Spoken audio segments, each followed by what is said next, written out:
Student हमने last 2 videos बनाए हैं, एक तो प्रोफेशनल कैटेगरी के लिए और एक स्टूडेंट कैटेगरी के लिए, कि इन पे क्या IMA अभी ऑफ़र दे रहा है। चाहे वो एंट्रेंस फ़ीस है, चाहे वो मेंबरशिप फ़ीस है, चाहे वो एग्ज़ाम फ़ीस है, तीनों पे ऑफ़र चल रहा है।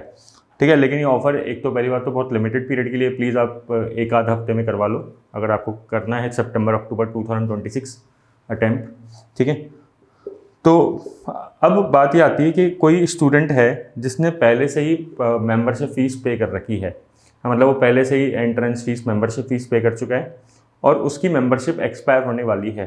ठीक है, तो इसे कहते हैं मेंबरशिप रिन्यूअल। देखो बात ये है, जैसे मैंने बताया कि 3 तरह की फ़ीस होती है IMA के अंदर, चाहे स्टूडेंट कैटेगरी हो चाहे प्रोफेशनल, सबके लिए एक ही बात है। एक होती है एंट्रेंस फ़ीस, एक होती है मेंबरशिप फ़ीस और एक एग्ज़ाम फ़ीस। मैं बार बार इन पे वीडियो बनाता हूँ ताकि आपको कन्फ्यूज़न ना हो कि तीनों फ़ीसें हैं क्या, है ना। एंट्रेंस को ही रजिस्ट्रेशन कहते हैं, कभी कंफ्यूज नहीं होना अपन को। एंट्रेंस मतलब रजिस्ट्रेशन, ठीक है, स्पेलिंग गलत हो सकती है। तो अब ये जो एंट्रेंस फ़ीस है, एंट्रेंस फ़ीस जो है एक बार लगती है, वन टाइम लगती है और 3 साल के लिए वैलिड रहती है। अगर मान लो 3 साल में आपका USCMA के दोनों पार्ट नहीं निकलते तो दोबारा रजिस्ट्रेशन कराना पड़ता है। ऐसा बहुत कम केस में होता है क्योंकि 3 साल बहुत लंबा पीरियड है, इसलिए मैं स्टूडेंट को कहता हूँ कि एग्ज़ाम देने से 2-3 महीने पहले रजिस्ट्रेशन कराओ, ज़्यादा टाइम पहले रजिस्ट्रेशन मत कराओ। ठीक है, ये लेकिन होती वन टाइम है। अगर 3 साल में आपके दोनों पार्ट क्लियर हो जाते हैं तो दोबारा आपको एंट्रेंस फ़ीस नहीं पे करनी पड़ती कभी भी।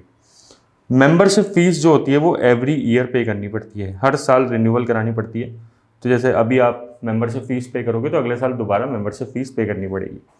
ये जैसे ही आप CMA में जब रजिस्ट्रेशन कराते हो तब से मेंबरशिप फ़ीस पे करना ज़रूरी होता है और ये हर साल रिन्यू होती रहेगी। CMA बनने के बाद भी लगती है, CMA बनने से पहले भी लगती है।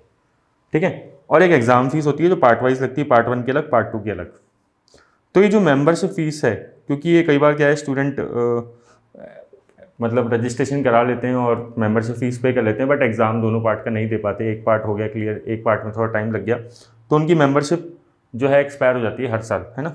तो फिर उस केस में उनको रिन्यू करानी पड़ती है मेंबरशिप, वरना वो एग्ज़ाम नहीं दे सकते।